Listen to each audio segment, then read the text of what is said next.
Бала тарбиялоонун башталыш убактысы. Бала тарбиялоо үй бүлө куруудан мурун башталат. Андыктан үй бүлө куруудан алдын эркек да, аял дагы ыйманына карап турмуш курушса, анда алар балага тарбия берүүнүн эң негизги шарттарынын бирин аткарган болушат. Мисалга алып айтсак, үй бүлө бул жер сыяктуу. Жерден мөмөлүү дарактар өсүп чыккандай эле, үй бүлөдөн дагы коомдун келечегин түзгөн муун пайда болот. Эгерде үй бүлөдө баланын тарбиясына терең көңүл бурулуп, туура багыт берилсе, анда бала мөмөлүү дарак сыяктуу коомго пайда берет. А эгерде балага тарбия берүүдө кош көңүл мамиле кылынса, бала дагы тарбиясыз болуп, пайдадан зыянга көп болот. Бала тарбиялоодо ата-эненин орду. Балага таалим тарбия берүүдө ата-эненин негизги ролду ойнойт. Анткени ата-эне үй бүлөнүн эң негизги устуну. Эгерде бул эки устун ыймандуу жана бекем болсо, анда үй бүлө дагы бекем болот. Мына ушундай үй бүлөдөн ыймандуу жана адеп ахлактуу балдар чоңоет. Балапан уядан эмнени көрсө, учканда ошону алат дегендей эле, балдар дагы таалим тарбияны эң биринчи ата-энеден алат. Ислам дининде бала тарбиялоодо ата-эненин милдеттери жана жоопкерчиликтери өтө көп. Ата-эне балдарына тарбия берүүдө аларды уул кыз дебей, улуу кичүү дебей ар бирине керектүү деңгээлде көңүл бөлүп тарбиялоосу зарыл. Үй бүлө өзүнчө бир чоң мамлекет. Ошол мамлекеттин ичинде тарбия алган бала коомго толук аралашпай туруп, коомдогу өз ордун таап, келечегине даярданат. Кайсы гана бала болбосун, ал коомго толук аралашуудан мурда ата-энесине гана тарбия алат. Кийин ал бала коомго аралашып баштаганда, ал коомдон дагы тарбия ала баштайт. Баланын жекече ой жүгүртүүсүнө, жашоодогу карманган жолуна жана эл менен аралашуусуна ата-энеси жоопкер. Пайгамбарыбыз саллаллаху алейхи вассалам айткандай, ар бир наристе таза табиятта төрөлөт. Кийин аны ата-энеси яхуд кылат, же христиан кылат, же отко сыйынуучулардан кылат. Сахих Бухари. Ата-эне балага башынан туура багыт берсе, анда ал келечекке туура багыт алат. А эгерде балага туура эмес багыт берсе, анда ал сөзсүз адашуу жолунда түшөт. Анткени хадисте эскертилгендей, бала өз ата-энесинин дининде болот. Жогорудагы пайгамбарыбыз саллаллаху алейхи вассаламдын айткан хадиси бала тарбиялоодо ата-эненин таасири өтө чоң экендигин ачык далил. Баланын кулук мүнөзүнө, аң сезиминин туура калыптанышына, анын ата-энесине чоң таасир берет.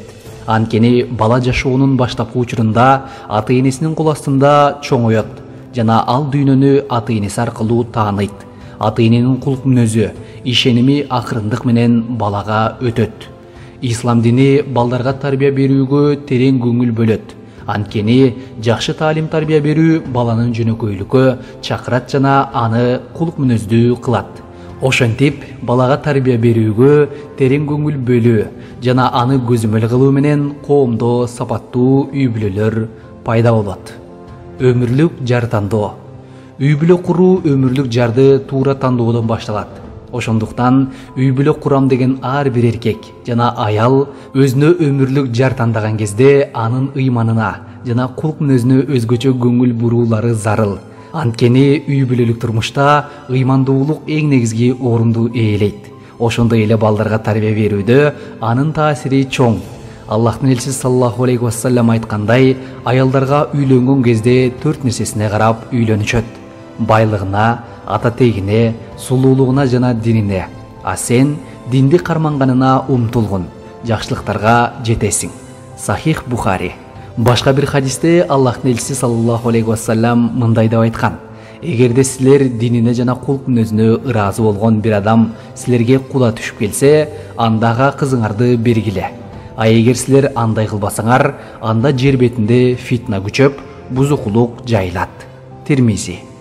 Ислам дининде өмүрлүк жар тандаган кезде анын сулуулугуна, байлыгына же бийлигине эмес, эң негизги кезекте анын ыйманына, такыбалыгына жана адеп ахлагына көңүл бурулат. Ошондуктан эркек дагы, аял дагы өзүнө өмүрлүк жар тандаганда эң биринчи эле ушул сыпаттарга өзгөчө көңүл буруусу керек. Анткени ыймандуу үй бүлө келечек муунду түзгөн жаштардын ыймандуу жана адеп ахлактуу болуп өсүшүнө эң чоң салымдарын кошот.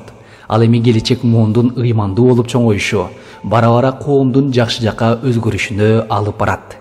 Миколь ибн Ясар радиаллаху анху риваят кылат. Пайгамбарыбыз саллаллаху алейхи вассаламга бир киши келип, ататеги кадырлуу жана сулуу аялды жакшы көрүп калдым. Бирок ал төрөбөй турган аял экен. Мен ошол аялга үйлөнсөм болобу деп сураганда, Пайгамбарыбыз саллаллаху алейхи вассалам сахабаны ал аялга үйлөнүүдөн тыйды.